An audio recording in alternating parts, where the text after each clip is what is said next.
Welcome to The Explainer. I'm so glad you're here today because we're going to tackle a truly fascinating and, let's be honest, universal frustration. Have you ever tried to put a literal price tag on something completely invisible? Something you can't even hold in your hands, yet it absolutely dictates your day-to-day quality of life? I'm talking about peace and quiet. It's something we all crave. But really, how on earth do you value it? Well, today we are unpacking an incredibly rigorous economic study that managed to do exactly that. Seriously, how much would you actually pay for silence? If you've ever lived next to a busy highway or maybe a train line, you know exactly what I'm talking about. Imagine you're completely exhausted, you're just trying to fall asleep in your bedroom, and suddenly a massive freight train rattles the windows. In that exact moment, what is the real-world value of just making that noise stop? We all know intuitively that it has value, but getting a hard mathematical number, that's a massive challenge. And this isn't just a personal annoyance. It's actually a massive international issue. Look at this. Around 20% of the European Union population is exposed to environmental noise levels that scientists and health experts consider, well, strictly unacceptable. We're talking millions of people here. We so often think of pollution as, smog in the air or chemicals in the water, but noise is this pervasive, completely invisible pollutant. Okay, let's dive into this. Here's our roadmap for today. We're going to cover 1, the cost of noise, 2, pricing the invisible good, 3, the Birmingham housing experiment, 4, isolating peace and quiet, and finally, 5, the price of silence. All right, kicking things off with Section 1, the cost of noise and the problem of urban pollution. So before economists can even try to solve a problem, they have to understand why it actually matters for our cities. The authors of our source paper lay it out perfectly right here, saying, for many industrialized nations, environmental noise is emerging as a local pollutant of major concern. Here's why this is absolutely crucial. Governments are constantly building new transport projects, highways, train lines, airports, the whole shebang. And they have to do a social cost-benefit analysis to justify these projects, right? They know exactly how much the concrete and steel will cost, but historically they've really struggled to put a monetized value on the noise that these projects inflict on the local residents. And if you can't price it, you can't properly weigh the cost against the benefits. Moving on to Section 2, pricing the invisible good. Basically, putting a price tag on nothing.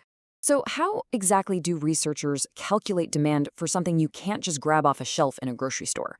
Well, they use this brilliant concept called hedonic pricing. Now, okay, I know that definition sounds a bit dense. Techniques of multiple regression for a multi-attributed commodity. Yikes. Let's translate the geek here, all right? Think of a house. When you buy a house, you aren't just buying a brick box. You're actually buying a bundle of distinct traits. You're buying the number of bedrooms, the size of the garden, the distance to the local primary school, and, crucially, the ambient noise level. Hedonic pricing is basically the mathematical art of pulling that entire bundle apart to see exactly what each individual trait is worth on the open market. Which brings us to Section 3, the Birmingham housing experiment. And we are talking mountains of data. To pull this off, you need data, like a lot of it. The researchers zeroed in on the city of Birmingham in the UK, using this massive data set from 1997. And they didn't just look at, a few dozen houses. No way. They analyzed nearly 11,000 residential property transactions. And this brilliantly illustrates the sheer geographical rigor they applied. They used Geographic Information Systems, or GIS, to map the city down to incredibly granular administrative units.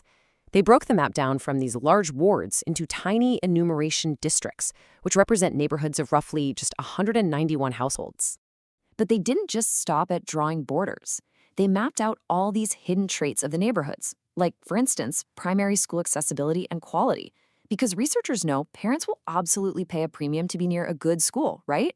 If you don't account for that, your data on noise might be totally skewed by the fact that a super quiet neighborhood also just happens to have an amazing school.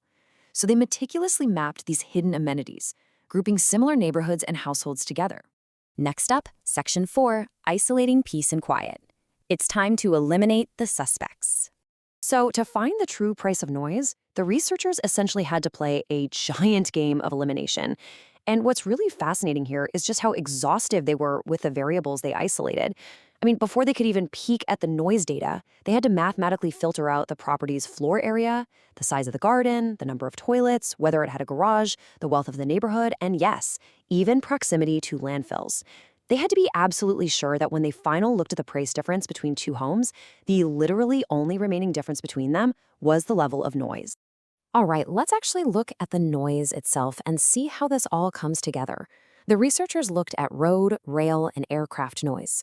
Now, actually, scratch that. They found aircraft noise data was just too widespread and erratic to get a really clean read on. But road and rail noise, that painted a very clear, very costly picture. Road noise had abundant data, and it demonstrably lowered property prices by 0.21% to 0.53% for every single decibel over the baseline. Rail noise had a bit less data, mostly because fewer houses are parked right on train tracks. But where it existed, its impact was highly significant across the board. And finally, Section 5, the price of silence, the final reveal. So this is the culmination of analyzing thousands of homes and filtering out millions of data points. The absolutely crucial point here is this, 0.67%. According to their models, that number represents the average drop in a property's value for every single decibel increase in rail noise. Let that sink in for a second. For a house worth hundreds of thousands of dollars, a single decibel of noise shaves off over 0.5% of its total market value. Let's make this abstract math incredibly concrete, shall we? The researchers translated these property value drops into an annual willingness to pay for quiet, and this is in 1997 British pounds, by the way. Just look at how this scales. If you live in a relatively quiet area, say a baseline of 56 decibels, and you want to reduce the noise by just 1 decibel down to 55, the annual value of that quiet is about 31 pounds. But look down at the bottom row. If you're living right next to a roaring highway at 80 decibels, reducing the noise by just 1 single decibel is worth nearly 89 pounds a year. It's crazy. The louder your environment gets, the exponentially more valuable a tiny slice of silence becomes. And here, the estimated demand curve gives us visual proof of that exact concept, complete with 95% confidence intervals.